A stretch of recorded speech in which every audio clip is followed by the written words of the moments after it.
pinakailog dyan. Kung makakita mo, pagtaas ng tubig yan, hindi aabot dito sa kalsada na to dahil nga meron silang ginawang flood control sa area na yan na napakahaba. Imagine mo.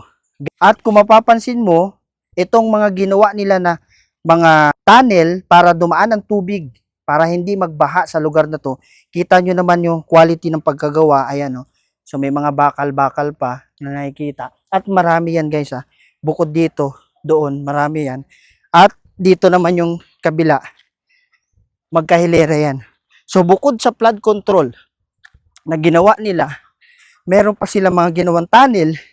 Dito, magkabilaan pa yan. Ayan o. So magkabilaan to. Na kung saan, dito mo mapapatunayan kung gaano ka-quality ang kanilang trabaho. Ayan o. May bakal pa dito. Pwede mong apakan na yan. So makikita nyo guys.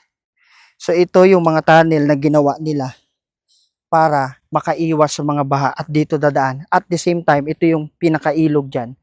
Kung makakita mo, pagtaas ng tubig yan, hindi aabot dito sa kalsada na to dahil nga meron silang ginawang flood control sa area na yan na napakahaba. Imagine mo, ganyan kaganda ang flood control dito sa Davao. So, iwas landslide na rin ito guys. Iwas landslide dahil nga bundok itong part na to. Kung makikita mo naman, bundok na part na to ng Davao City. Kaya, maganda ang quality talaga na meron dito mga flood control, iwas landslide, iwas baha. Ayun pa nga yung ibang mga ginagawa dito. Hindi pa natapos itong diversion road na to.